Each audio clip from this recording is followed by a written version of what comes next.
विद्यार्थियों, आज फिर से स्वागत है आपका अपने YouTube चैनल पर। कल विद्यार्थियों हमने अलंकार के अंतर्गत शब्द अलंकार का जो पहला वेद है अनुप्रास अलंकार, उसका अध्ययन किया था और उसका अंतिम जो भेद था लाटानुप्रास वो पढ़ा था। आज हम शब्द अलंकार का दूसरा जो भेद है उसके विषय में अध्ययन करेंगे और उसका नाम है यमक अलंकार। यमक अलंकार यमक अलंकार में शब्दों की आवर्ती होती है।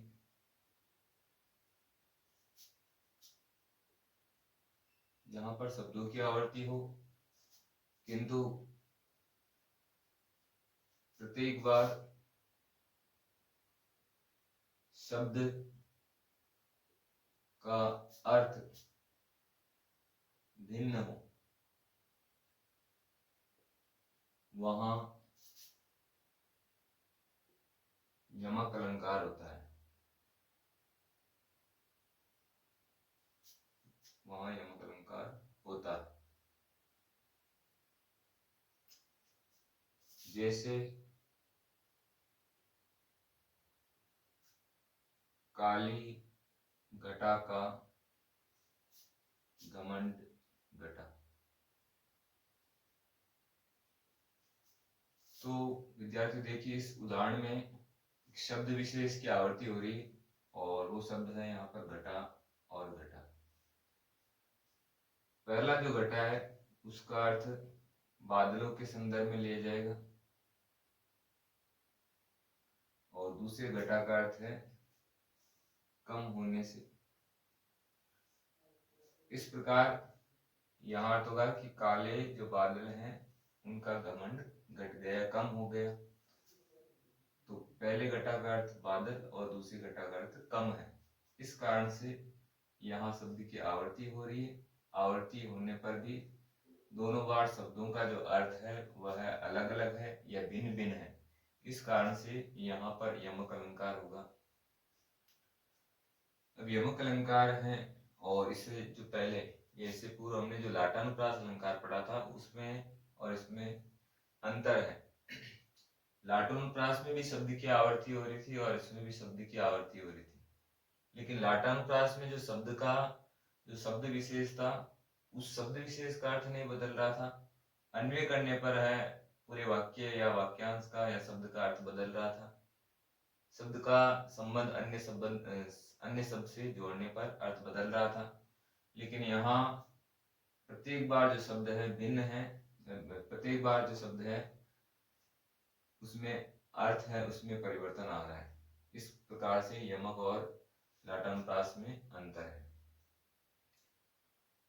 यमक अलंकार के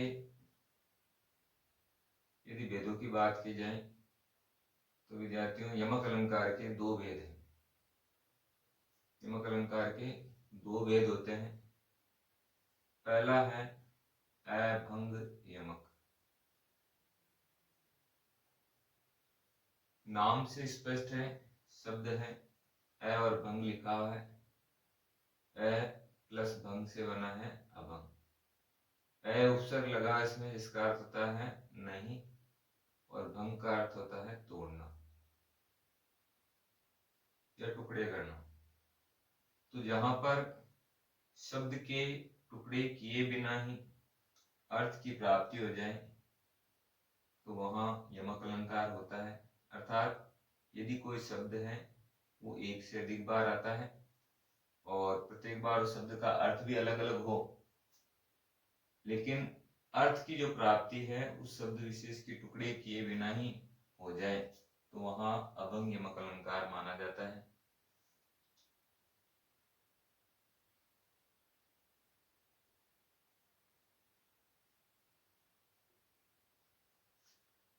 तो अभंग यमक अलंकार है वो कहा होता है कि जहां काव्य में शब्द की आवर्ती हो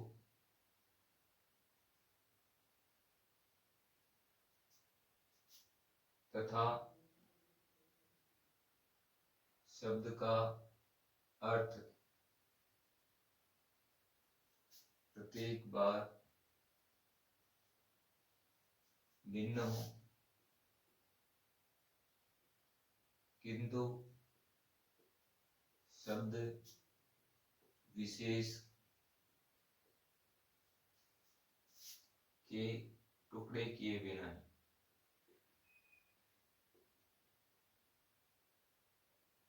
शब्द विशेष के टुकड़े किए बिना ही अर्थ निकल जाए।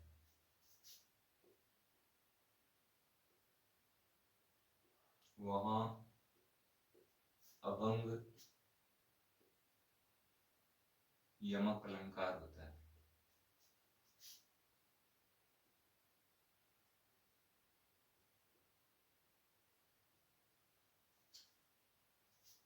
जैसे उदाहरण के लिए कनक कनक ते सोगुनी,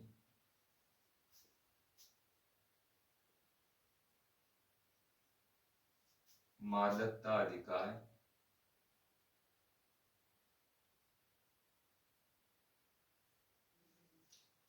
वह खाए बोराई नर, वह पाए बोराई।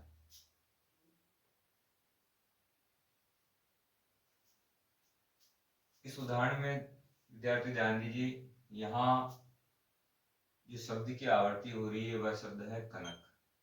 यहाँ कनक शब्द है वो 2 बार आया है और दोनों बार ही इस शब्द का अर्थ है भिन्न भिन्न है। इस लाइन का अर्थ होगा कि कनक अर्थात जो सोना है, सोना है वह दतुरे से यानी से सोगुनी यानी सोगुना, मादकता अधिकार यानी अधिक मादकता प्रदान करने वाला है। सोना दतुरे से 100 गुना अधिक मादकता प्रदान करने वाला है। वह पाए बोराए, वह यानी उसको इसको सोने को, जो सोने को प्राप्त कर लेता है वह बोरा जाता है या पागल हो जाता है, और जो दतुरे को खा लेता है वह पागल हो जाता है। कहने का आशय है कि जिसके पास धन संपत्ति अत्यधिक हो जाती है वह अपने आप पर घमंड करने लगता है, वह उस धन के नशे में ही मदमस्त रहने लगता है। इस प्रकार से यहाँ शब्द है विशेष की आवर्ती हुई है और पहली बार कनक शब्द का अर्थ सोना है और दूसरी बार दतुरा है। इस कारण से यहाँ पर यमक अलंकार होगा और यमक अलंकार का भेद कौन सा? अभंग यमक होगा। अब दूसरा जो भेद है वो है सबंग यमक। सबंग यमक नाम से स्पष्ट है, स प्लस भंग लिखा हुआ है और स का अर्थ होता है सहित और भंग यानी होता है तोड़ना। तो जहां पर कोई शब्द है वो एक से अधिक बार आए या शब्द की आवर्ती हो और अर्थ भिन्न भिन्न हो, लेकिन शब्द है उसको भंग करने पर ही अर्थ की प्राप्ति हो या शब्द को तोड़ने पर ही अर्थ की प्राप्ति हो, तब यमक अलंकार का जो भेद है वो सबंग यमक कहलाता है। तो इसकी परिभाषा होगी जहां काव्य में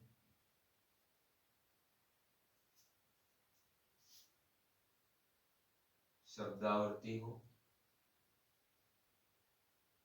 तथा शब्द विशेष का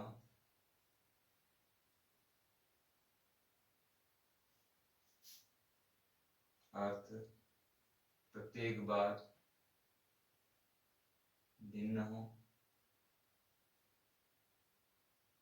किंतु शब्द का विभाजन करने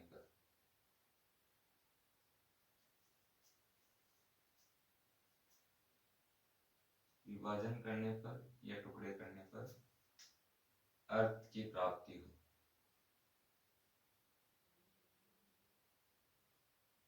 वहां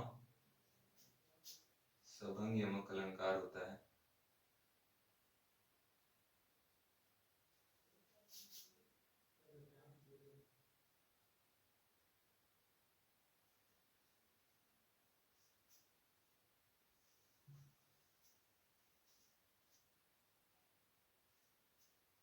तो सभंग यमक अलंकार है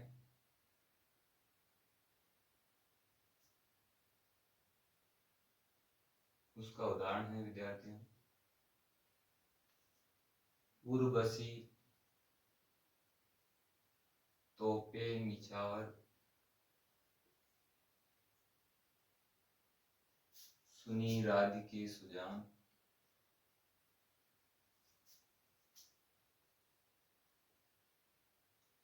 तू मोहन के उर्वशी, तू मोहन के उर्वशी, वे उर्वशी समान।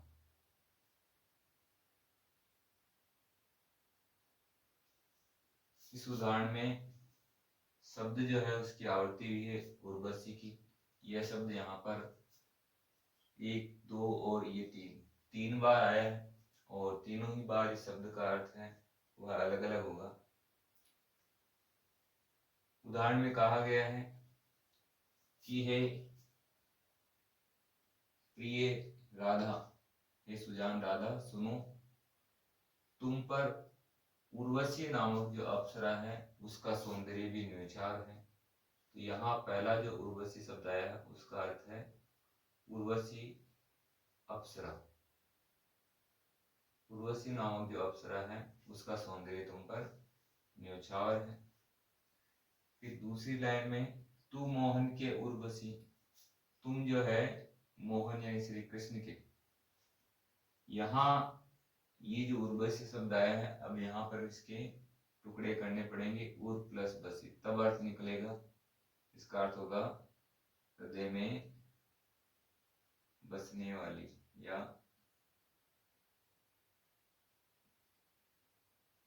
हृदय में बसने वाली। यहाँ इस शब्द के टुकड़े करेंगे उर प्लस बसी, तब अर्थ निकलेगा हृदय में बसने वाली। तो तुम श्री कृष्ण के हृदय में बसने वाली हो। कैसे? वे यानी होकर के, उर्वशी समान। यहाँ है आभूषण विशेष से। कौन सा आभूषण? गले का। कि हे राधा, तुम श्री कृष्ण के हृदय में उर्वशी नामक जो आभूषण है जो गले में पहना जाता है उसके समान श्री कृष्ण के हृदय में बसी हुई हो। इस प्रकार से इसका अर्थ होगा। तो यहाँ पर ये दूसरी बार जो उर्वशी शब्द आया है, जब तक हम इसके टुकड़े नहीं करेंगे या इसको विभाजित नहीं करेंगे तब तक हमें इसके अर्थ की प्राप्ति नहीं होगी। और इस कारण से यहाँ यमक अलंकार का जो दूसरा वेद है वो सबंग है। शब्द के टुकड़े करने पर ही अर्थ की प्राप्ति होना। तो यमक अलंकार ये पूरा हुआ विद्यार्थी। तीसरा शब्द अलंकार का जो भेद है वह है श्लेष अलंकार।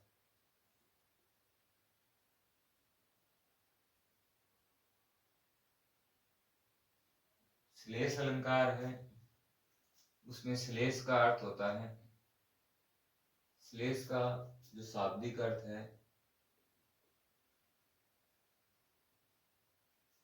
होता है चिपका हुआ। श्लेष का शाब्दिक अर्थ चिपका हुआ होता है।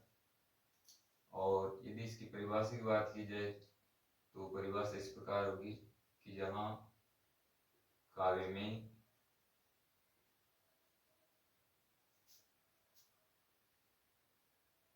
कोई शब्द विशेष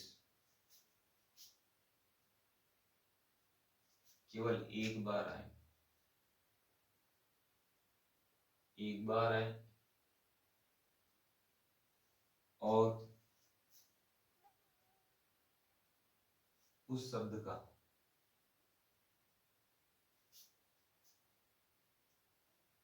भिन्न भिन्न संदर्भ में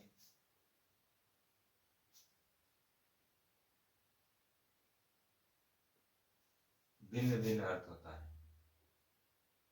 भिन्न भिन्न संदर्भ में भिन्न भिन्न यानी अलग अलग अर्थ निकलता है,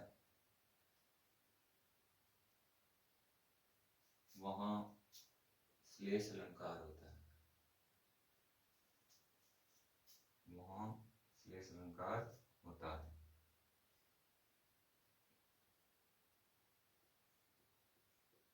तो परिभाषा है कि जहां शब्द केवल एक बार आए और उस शब्द का भिन्न भिन्न संदर्भ में भिन्न भिन्न अर्थ निकलता है, वहां श्लेष अलंकार होता है। इसको ऐसे भी कहा जा सकता है कि जहां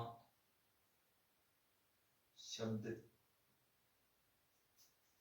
एक और अर्थ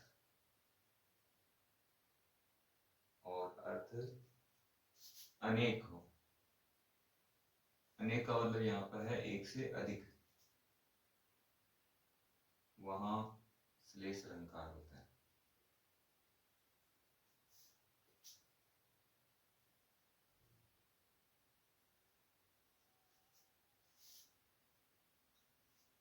जैसे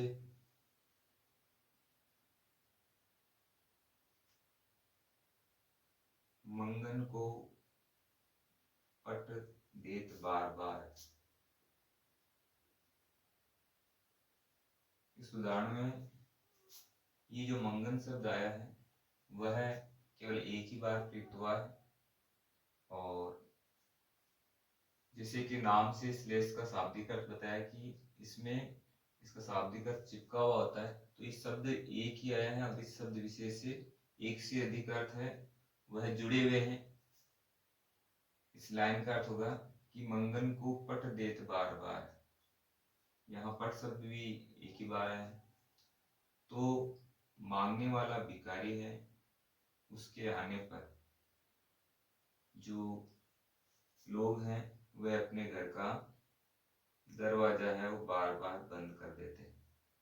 तो यहाँ इस पट शब्द का अर्थ है एक तो दरवाजा, और दूसरा इसका अर्थ निकलेगा कि मांगने वाला याचक आने पर कुछ लोग जो हैं उसे वस्त्र प्रदान कर देते हैं। दूसरा अर्थ पट का अर्थ है वस्त्र प्रदान कर देते हैं। इस प्रकार से यहाँ शब्द विशेष है वह एक ही बार आया है पट शब्द, लेकिन इसके दो अर्थ निकल रहे हैं, एक तो दरवाजा और एक वस्त्र। तो इसे कहा जाएगा श्लेष अलंकार। अब श्लेष अलंकार के जो भेद हैं उनके विषय में अध्ययन करेंगे।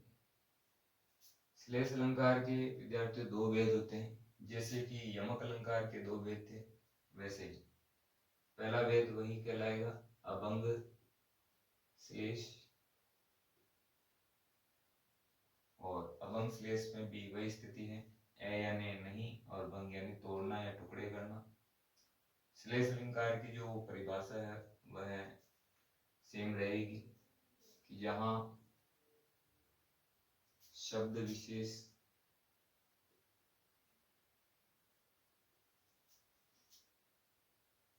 एक बार आए किंतु उस एक ही शब्द की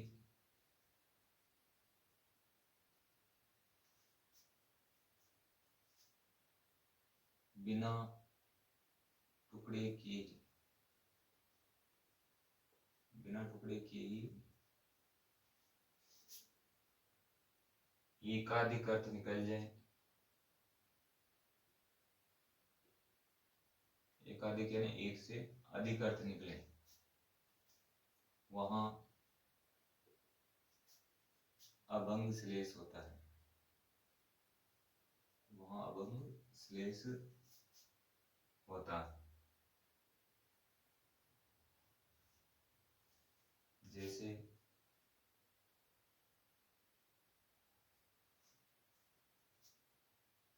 सुवर्ण को ढूंढत फिरत, कवि, कामी, चोर। यहाँ पर जो शब्द विशेष आया है वह है सुवर्ण। ये एक ही बार आया है, लेकिन इस शब्द के अलग अलग संदर्भों में एक से अधिक अर्थ निकलेंगे। सुवर्ण को ढूंढत फिरत, सुवर्ण को ढूंढते फिरते हैं कवि, कामी पुरुष और चोर। पहला जो इस सुवर्ण का अर्थ लिया जाएगा वो कवि के संदर्भ में लिया जाएगा। कवि के संदर्भ में इस सुवर्ण शब्द है उसका अर्थ होगा अच्छे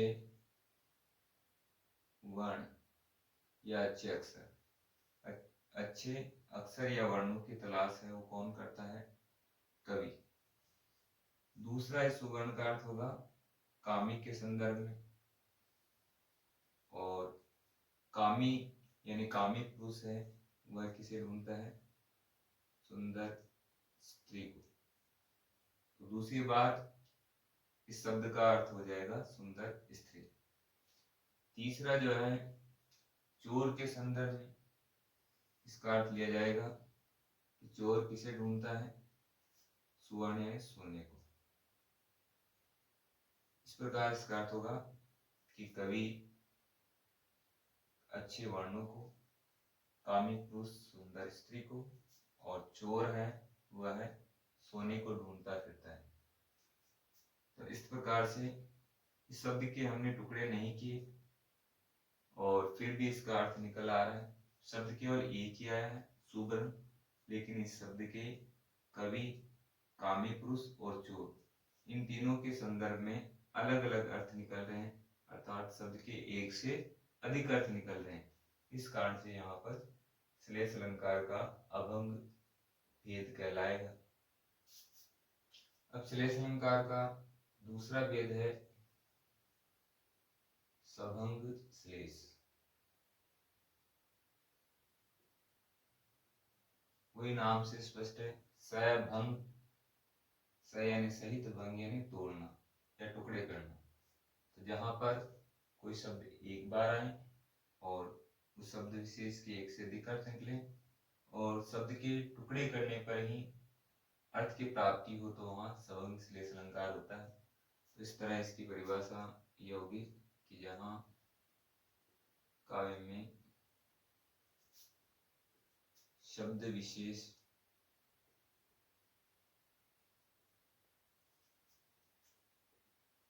एक बार आए तथा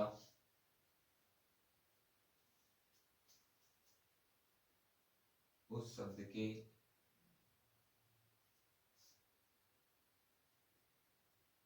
एकाधिक अर्थ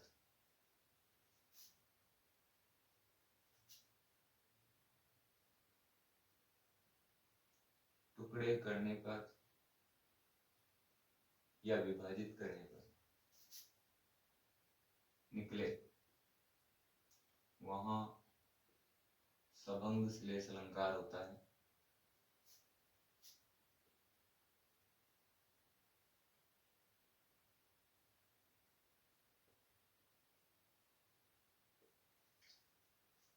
जैसे उदाहरण के लिए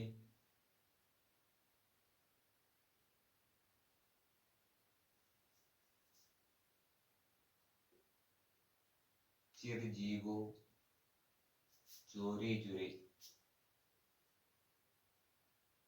चोरी जुरे क्यों न स्नेह गंभीर,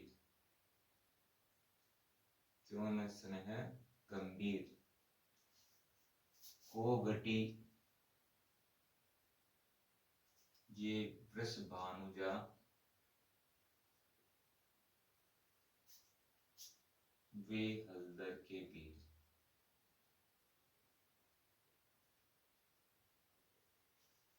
तो इस उदाहरण में ध्यान दीजिए, यहाँ पर वृष भानुजा और हलदर शब्द है, ये शब्द विशेष हैं और ये एक ही बार आए हैं और इन शब्दों के अर्थ हैं वे तभी निकलेंगे जब इन शब्दों के टुकड़े किए जाएंगे। तो इस पूरी लाइन का अर्थ होगा कि चिर जीवो चोरी जुरे, क्यों न स्नेह गंभीर।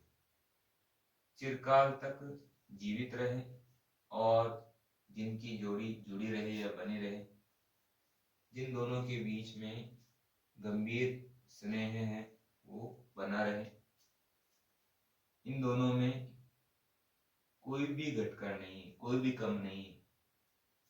एक तरफ तो वृषभ अनुजा है, इसके टुकड़े होंगे, एक तो वृषभ प्लस अनुजा, एक अर्थ होगा वृषभ प्लस जा, दो टुकड़े किए जाएंगे।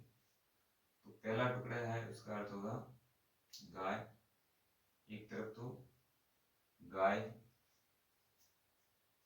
और वे हलदर के वीर, हलदर है उसका अर्थ लिया जाएगा एक बेल। तो दोनों में कोई भी कम नहीं है, एक तरफ तो गाय है और दूसरी तरफ बेल है। दूसरा इसका अर्थ ये लिया जाएगा, इसका अर्थ राधा, बस भानुजा का अर्थ है राधा। दोनों में से ही कोई घटकर नहीं है, अर्थात न तो राधा कम है और वे हलदर के भी, और दूसरी ओर इस हलदर का अर्थ बलराम लिया जाएगा, वीर यानी भाई। तो दूसरी तरफ बलराम के भाई कृष्ण, तो इसका अर्थ क्या हो जाएगा, एक तो कि इनमें से कोई घटकर नहीं है, एक तरफ गाय है तो दूसरी तरफ बेल है। यहाँ इसका वास्तविक अर्थ होगा कि एक और तो वृषभानु की पुत्री राधा है और दूसरी तरफ हलदर अर्थात बलराम के भाई कृष्ण है। इस प्रकार से यहाँ पर वृषभानु जो शब्द है उसके हमें टुकड़े करने होंगे और हलदर के भी इसी प्रकार से टुकड़े करने होंगे, तभी जो है हमें अर्थ की प्राप्ति होगी। इस कारण से यहाँ पर सबंग-श्लेष अलंकार कहलाएगा। अब शब्द अलंकार का चौथा जो वेद है वह विद्यार्थियों वक्रोक्ति।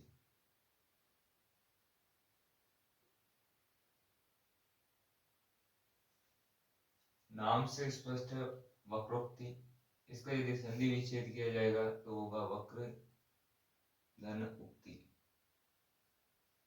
वक्र का अर्थ होता है टेढ़ी और उक्ति का अर्थ होता है कथन या बात।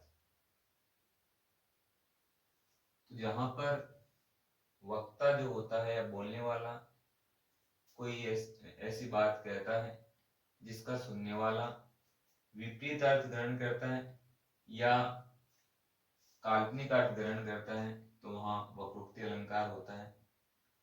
यह अर्थ ग्रहण करने की जो प्रक्रिया होती है वह या तो श्लेष के आधार पर की जाती है या फिर कंठ ध्वनि के आधार पर की जाती है। तो अतः इसकी जो परिभाषा है वो हो जाएगी कि यहाँ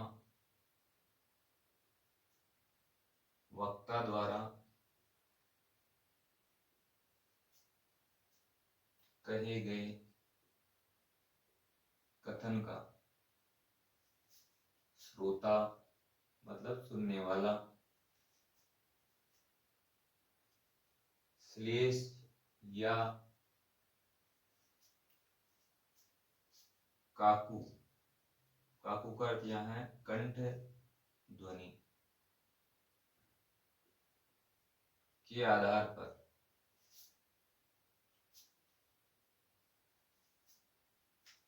विपरीत या कल्पित अर्थ ग्रहण करता है,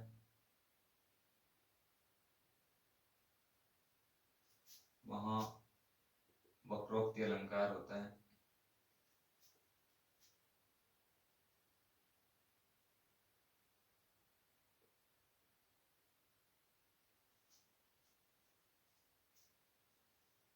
जैसे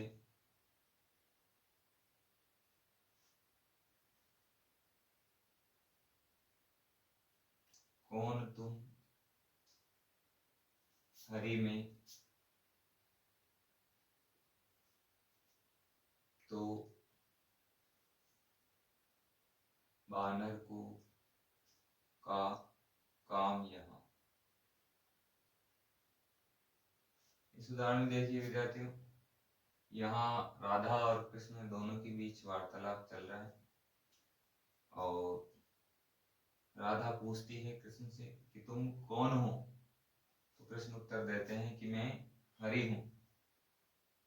और तब राधा जो है इस हरि शब्द का अर्थ कृष्ण न लेकर के वह इसका अर्थ बंदर ले लेती है और इसलिए वो कहती है कृष्ण से, अच्छा तो आप हरि हो, कृष्ण हो, यदि आप हरि हो अर्थात बंदर हो तो बानर का काम यहाँ, का काम यहाँ। तो बंदर का यहाँ क्या काम है? बंदर का यहाँ कोई भी काम नहीं। इस प्रकार से यहाँ हरि जो अर्थ, हरि जो है उसके दो अर्थ हैं, एक तो कृष्ण और एक है बंदर भी होता है। हरि का अर्थ सिंह या शेर भी होता है, लेकिन यहाँ राधा ने हरि शब्द का अर्थ कृष्ण न लेकर के बंदर लिया। इस कारण से यहाँ वक्रोक्ति अलंकार हो गया। यहाँ इसके अलावा